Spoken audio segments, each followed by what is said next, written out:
दिंडोडा बरेज प्रकल्पग्रस्त संघर्ष समितीचे वतीने 2 ऑक्टोबर 2024 पासून विठ्ठल मंदिर सावंगी तहसील हिंगणघाट जिल्हा वर्धा येथे प्रकल्पग्रस्त बेमुदत आमरण उपोषणावर बसले आहेत।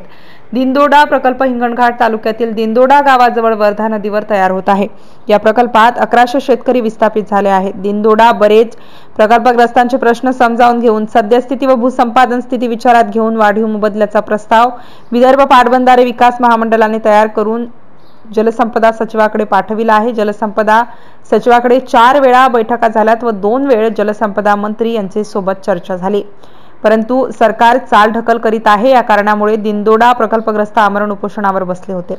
यामध्ये पुंडलिक तिजारे, अभिजित मांडेकर, मिथुन ठाकरे, विठ्ठल जुनघरे, जयंत लडके, लक्ष्मणराव भगत, वामनराव चटप, चिंदूजी ताजने, रमेश लुथडे, मंगला भगत, रामदास इंगोले आदी नागरिकांसह उपोषण सुरू करण्यात आले होते। दरम्यान शासनाकडून उपोषणाची दखल घेत मागण्या मंजूर झाल्याने सदर उपोषण स्थगित करण्यात आले आहे। MCN न्यूज मराठी करिता सचिन महाजन, हिंगणघाट, वर्धा।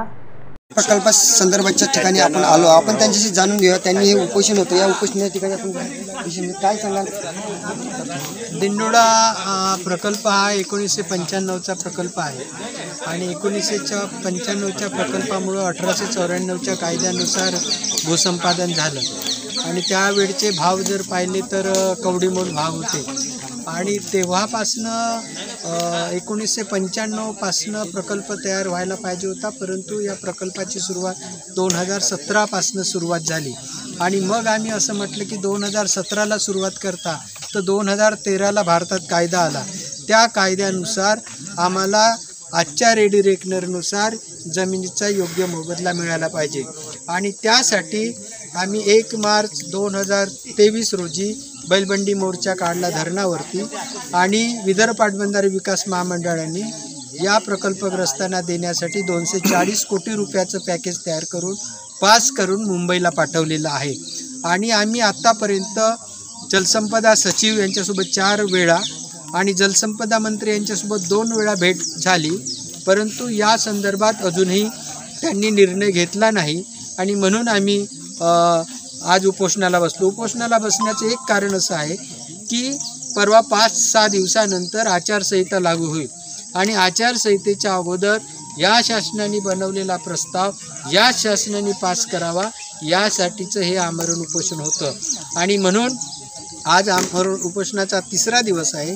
या 3ऱ्या दिवशी विदर्भ पाटबंधारे विकास महामंडळाचे चीफ इंजिनियर, मुख्य अभियंता आणि अधीक्षक अभियंता आणि कार्यकारी अभियंता हे 3ही मंडळी या ठिकाणी आलेली आहे आणि त्यांनी असं सांगितलेलं आहे की प्रस्तावावरती सचिव स्तरावरती आणि विदर्भ पाटबंधारे विकास महामंडळाच्या अधिकारी स्तरावरती चर्चा सुरू आहे आणि 4-5 दिवसात आम्ही यावरती निर्णय घेण्याचा विचार करतो आहोत।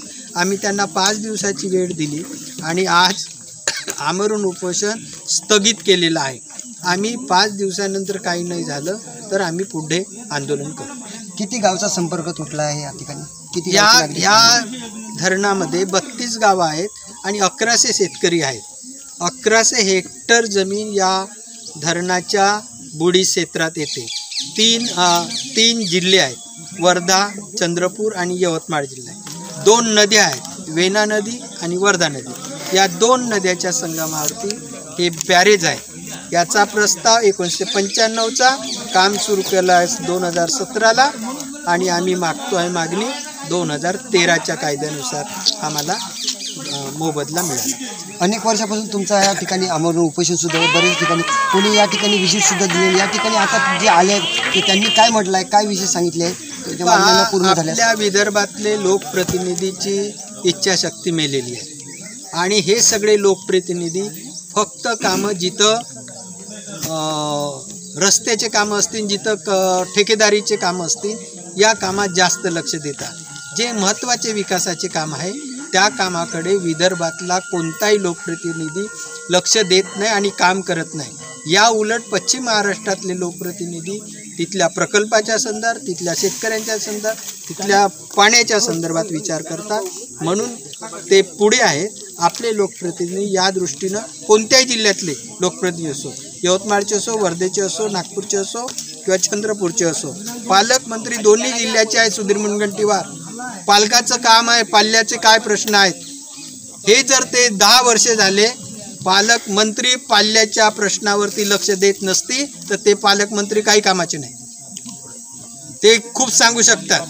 पण प्रकल्पग्रस्त आणि प्रकल्पग्रस्तांच्या उपजीविकेचं साधन घेणारं शासन व्यवस्थेने प्रकल्पग्रस्तांच्या जमिनीच्या भावाचं मूल्याचा विचार केला पाहिजे आणि म्हणून त्याच्यासाठी आम्ही उपजीविकेसाठी मोबदला मागतो. आम्ही काही अतिरिक्त किंवा आगाऊ मोबदला मागतो. तुम्हाला उपोषण जे आहे ते लेखी आश्वासन दिले आहे काय दिले? हा लेखी पत्र दिलेलं आहे आम्हाला आणि ते पत्र आम्ही स्वीकारलेलं आहे आणि हे उपोषण जे आहे आम्ही स्थगित करतो. स्थगित केलं आहे. जर तुमची मागणी हे पूर्ण न झाल्यास तुमची लेखी आश्वासन याच्यानंतरही आमचे उपोषण होतील, आंदोलन होतील, धरणाचं काम बंद पाडण्याचेही आंदोलन होतील. असे आम्ही आंदोलन करत राहू 240 कोटीचं पॅकेज मिळेपर्यंत. नक्की जे काम होतं ते काम किती किलो लांबीचं होतं आणि काय काय बंद पडलं होते मागे, असं काय होतं नेमकं? धरणाचं काम जेव्हा सुरू झालं 2017ला तेव्हाच आम्ही बंद पाडलं. तेव्हा आम्हाला तोंडाला पानं पुसण्यासाठी 34 कोटी रुपये दिले. खरं तर जमिनीचा भाव 5 लाख रुपये ठरवला होता, पण तो काही दिला नाही. धरणाचं काम अर्ध झालेलं आहे. यवतमाळ जिल्ह्याच्या बाजूचं काम काही झालेलं नाही आणि लोक ठाण मांडून बसलेले आहेत आणि या दसऱ्यापासून काम सुरू करतील किंवा दिवाळीपासून करतील तर आम्ही त्याचा प्रतिकार करू. ठीक आहे, धन्यवाद. MC न्यूज करता सचिन महाजन, जिल्हा प्रतिनिधी वर्धा.